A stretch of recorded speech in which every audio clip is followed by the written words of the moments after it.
Hello friends, welcome to my YouTube channel. Friends, आज का हमारा टॉपिक है माय ग्रैंड मदर्स हाउस, जिसको कंपोज किया था कमला दास ने। फ्रेंड्स, यहाँ पे ग्रैंड मदर का मतलब नानी के घर से है, ना कि दादी के घर से। तो इसमें पोइटेस कमला दास किसी से बात कर रही है।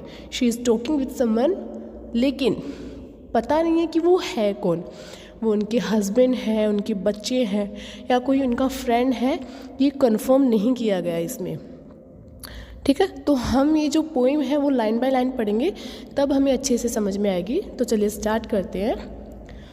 There is a house now far away where once I received love.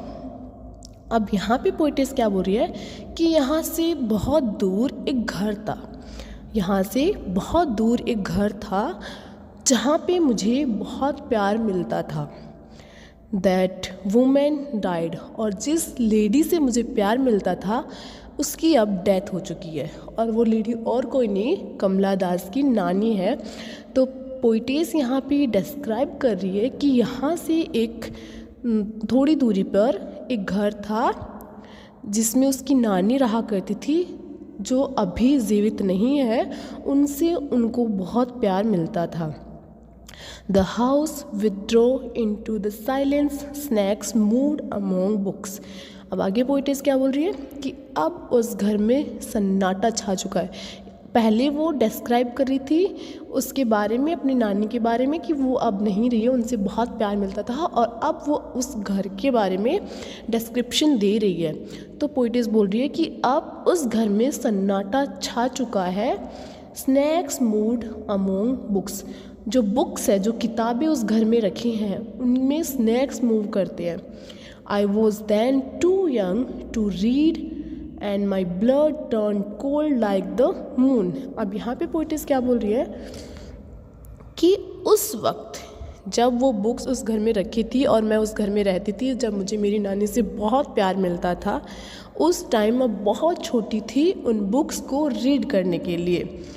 और अब मेरा जो ब्लड है, मेरा जो खून है, वो ठंडा पड़ जाता है मून की तरह। क्यों? जब वो ये बात सोचती है कि उनकी नानी अब इस दुनिया में नहीं रही है। इस बात को सोच के उनका खून ठंडा पड़ जाता है।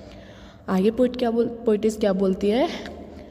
How I often I think of going there to peer through blind eyes of windows और just listen to frozen air. अब पोइटेस क्या बोल रही है कि कभी कभी मैं ये सोचती हूँ कि मैं वहाँ एक बार जाके आऊँ, उस घर में मैं एक बार जाके आऊँ। किस लिए?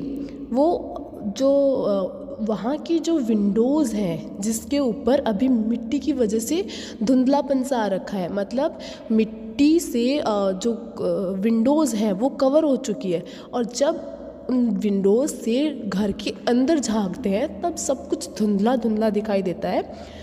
तो पोइटेस बोल रही है कि उन मिट्टी से सनी हुई खिड़कियों के थ्रू मैं अंदर का नज़ारा देखना चाहती हूँ।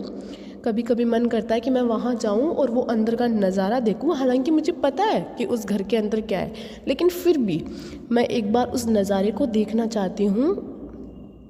Just listen to the frozen air, और वो थमी हुई जो हवा है उसको सुनना चाहती हूँ, क्योंकि उस घर के अंदर साइलेंस छा चुकी है और वो उस चीज़ को फील करना चाहती है, सुनना चाहती है।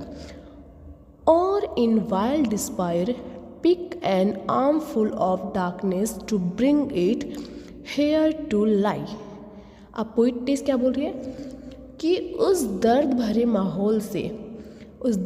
माहौल से वो कुछ डार्कनेस को अपनी बाहों में भर कर लाना चाहती है। उस घर के दर्द भरे माहौल से वो कुछ डार्कनेस को अपनी बाहों में भर के लाना चाहती है। Behind my bedroom door like a brooding dog, और वो उस डार्कनेस को बाहों में भर के लेके आएगी और उसका जो बेडरूम है, उस बेडरूम के डोर के पीछे उसको रख देगी। क्यों वो ऐसा क्यों करेगी? क्योंकि उसको ऐसे लगता है कि वो जो डार्कनेस है, उसकी ग्रैंडमदर के हाउस की जो डार्कनेस है वो उस डार्कनेस से बहुत अच्छी है जो वो सिटी वाले घर में फील कर रही है। जहाँ पे वो अभी रह रही है उस घर में जो डार्कनेस है उससे वो उसकी नानी वाले घर की डार्कनेस बहुत अच्छी है, क्योंकि उसको वहाँ पे प्यार मिलता था। You can not believe darling, अब वो जिससे बात कर रही है उसको एड्रेस कर रही है और बोल रही है कि तुम्हें विश्वास नहीं होगा, तुम्हें इस चीज़ का ट्रस्ट नहीं होगा। कैन यू दैट, क्या तुम बिलीव कर पाओगे? I lived in such a house and was proud and love, कि मैं सच में एक ऐसे घर में रहती थी जहाँ पे मुझे प्यार मिलता था।